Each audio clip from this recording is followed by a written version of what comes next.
Everybody run! Ubisoft is back, hellbent on ruining Assassin's Creed. Ah, who are we kidding? They did that years ago. So all 3 episodes of Legacy of the First Blade are out now, and my god, where to begin? But now, I don't need it anymore. Don't throw it away! No, don't do that, that's just really random. Fuck's sake, man! Why? That was stupidly pointless!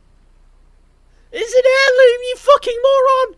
You just throw it into the fucking water for no reason! What the fuck is wrong with you? You fucking insufferable bitch! Legacy of the First Blade, on the whole, is appalling. It mashes up Assassin's Creed lore, it's poorly acted, doesn't adhere to the selling points of the game it's in, has pointless plot points that make no sense, and pushes brand identity for the sake of it. And from a AAA title, a DLC like this is just not good enough. Now, at face value, it might seem relatively harmless and without issue, but if you've been playing the Assassin's Creed franchise like I have for well over a decade now, this expansion probably made you want to kick an orphan. I've held off saying something until the full DLC was out, all 3 parts, Hunted, Shadow Heritage and Bloodline, and now that they are out, it's time I started talking about it. I've played all 3 DLCs, done the side content and the like, all on stream if you want to go ahead and watch those archives. And of course, as a heavy disclaimer, this will all be in my opinion, and my opinion, like all others, are mere subjective. So, you may agree, you may disagree. Do let me know down in the comments, but please do be respectful, and I'll be respectful of your opinion. That is how it works. Honestly, I think it's fair to say that a lot of the issues with this DLC are more rooted in Assassin's Creed Odyssey itself, such as dull voice acting, poor quest structure and the like, but at the same time, what's presented in the DLC, I don't think it would hold up anyway. Like, there are a few things within Assassin's Creed that I would outright call bad, like the movie, but this is one of those things where there's no beating around the bush. Now let's get the limited good out of the way first. In part 1 of the DLC, we actually get to see the assassination of Xerxes as carried out by Darius. It's a pretty cool flashback, and there are actually other scenes and flashbacks just like this throughout the DLCs, which are probably the best parts of those DLCs, and the majority of the main game doesn't have cutscenes like this, so it is quite nice to see. But unfortunately for Legacy of the First Blade, that's about all that it has going for it. So you're probably wondering, why do I dislike this DLC so much? Well, I'm about to tell you all of the bad things that I think are in this DLC.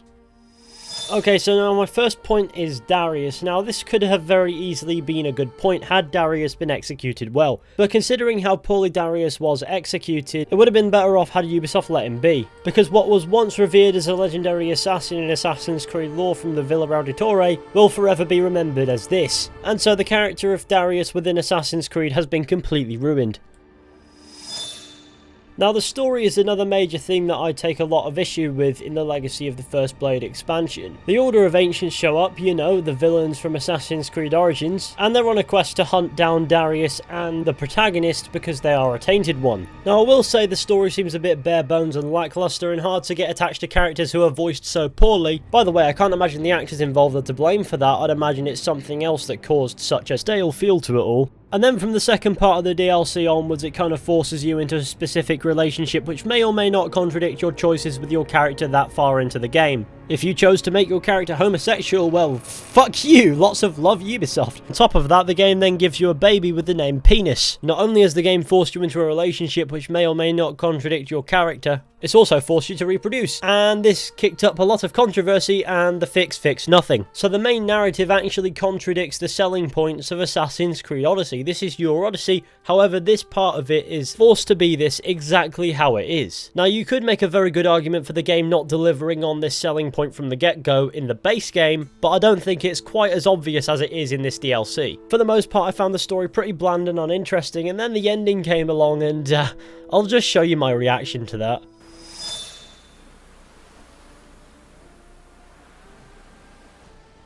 You'll fight, and you'll fall. There will be times when you'll think you can't rise again. You'll want to stay down. Why are you on a little boat? You will get up, Elpidios. Because you're strong. Because our bloodline is strong. Oh, and because you're in Egypt. Get up. You'll ask why. Oh no. And while you'll never know me. No. No. No. No. Not no. Why? No.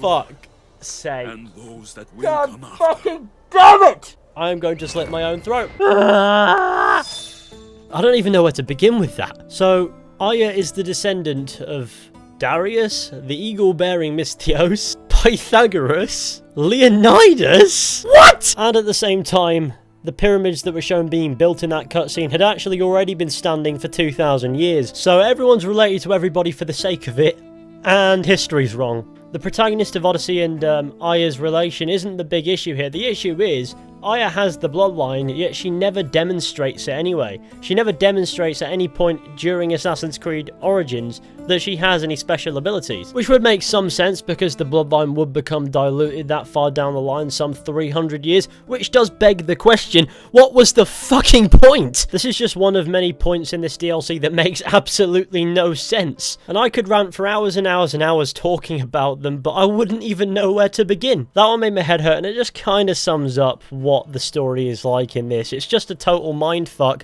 and it's not that it's not making sense to you, it's that it just doesn't make sense. It breaks law, and it just does things for the sake of doing them. Which brings me on to my next grievance. These grievances are a lot more convoluted than I thought. One leads into the other, and they're all sort of interconnected. And that is having the brand identity for the sake of it. So, let's talk about it for a second. So, Assassin's Creed Odyssey, if you do not know, is set about 400 years, just a little bit under, before Assassin's Creed Origins, where we see the birth of the Brotherhood and the birth of traditions such as the Leap of Faith. Now, here's a cutscene from Episode 2 of Legacy of the First Blade. Follow me. Oh, I've done it from higher. Hey! Hey, you! You on the roof! Yes, That's not your roof! you're right.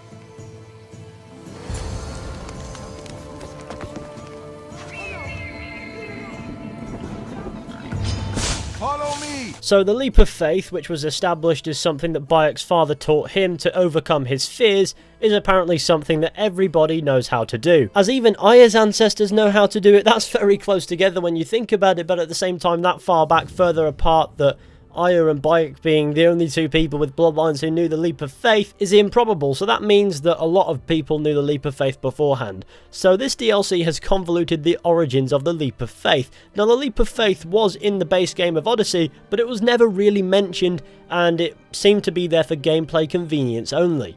Apparently not.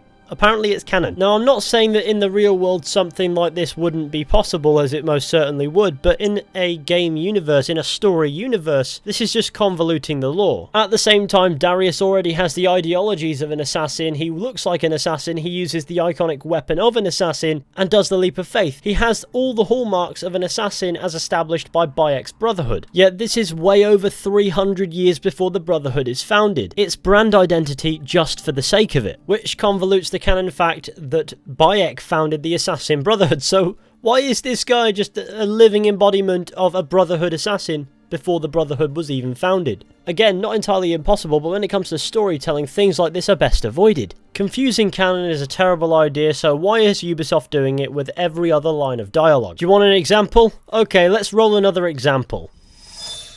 So all the deaths and suffering, that is justified. The greater good, Alexios. All things are permitted. Fuck off! Fuck off! Sorry. Did you just do that then? For God's sake! So you're probably thinking, what's so wrong with that? Well, that is part of the maxim of the creed, if not said wrong. Nothing is true, everything is permitted. Which is the Brotherhood's maxim, not the Templars. And the Order of Ancients are Proto-Templars, so they don't believe in that. Had this game been set, say, 1,000, 2,000 years later, you could argue that this is just a play on the Brotherhood's maxim to use it against them. But the Brotherhood doesn't even exist yet in this game. So, in theory, you could go as far as to say that the Order of Ancients used to believe in nothing is true, everything is permitted. See how confusing this is getting? This is what the DLC does. At almost every turn, the dialogue just confuses you. And it's not just confusing you, it's confusing itself. And that's a bad thing. Now off of this and onto something that I mentioned earlier, which was the poor voice acting. Now Darius wasn't done too badly, provided he could have been done with more dimensions and had more emotions than a brick, but apparently not. And Amorges as a villain wasn't actually that bad. But on the whole, the voice acting in this DLC managed to remove all the gravitas from it, and as a result rendered emotionally powerful scenes ineffective. Elpidios! Elpidios! Elpidios! Please. Elpidios! What about your partner? No? No. Oh, she's dead. Thank God. I'm here. Why didn't they just get on the boat and row the fuck away? Don't. Please, don't leave me behind. Open your eyes. Please, open them. Please.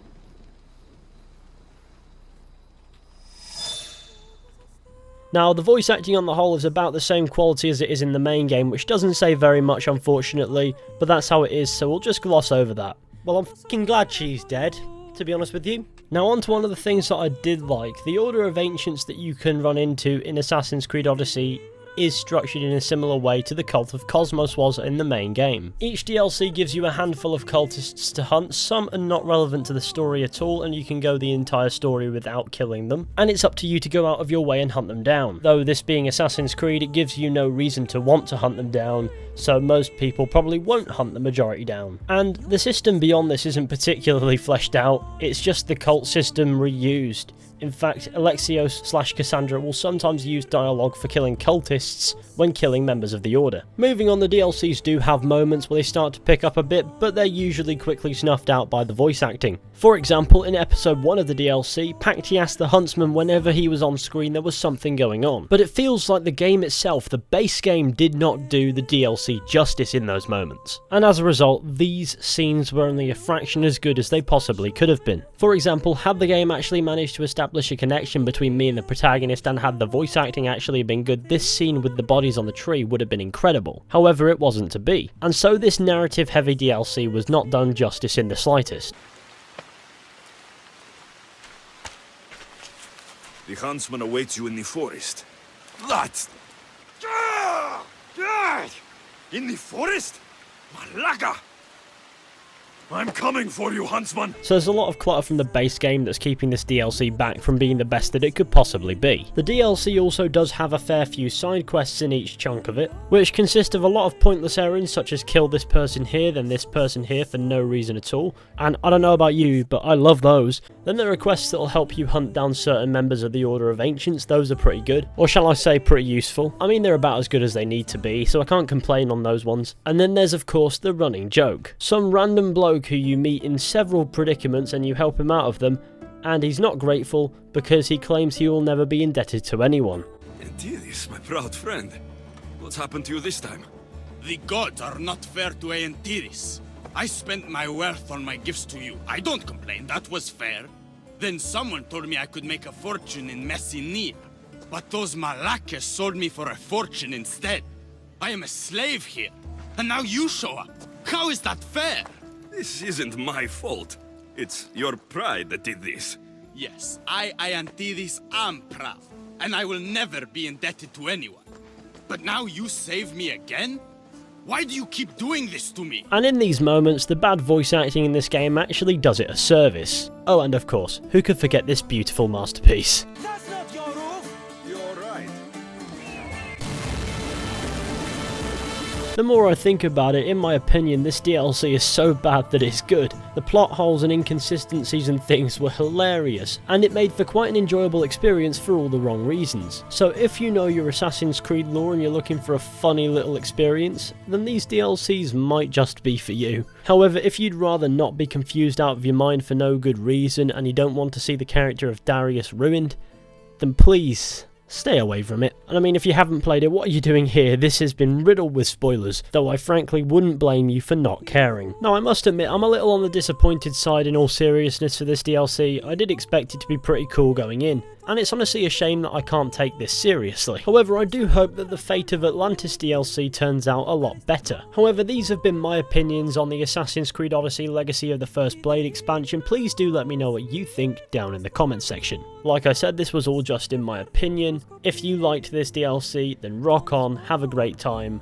I'm really happy for you, but please do be respectful. And so, thank you for watching this video. I hope you enjoyed. Be sure to go ahead, leave a like, subscribe, share the channel with your friends and all that wonderful stuff, and I'll see you all very soon with another video at some point.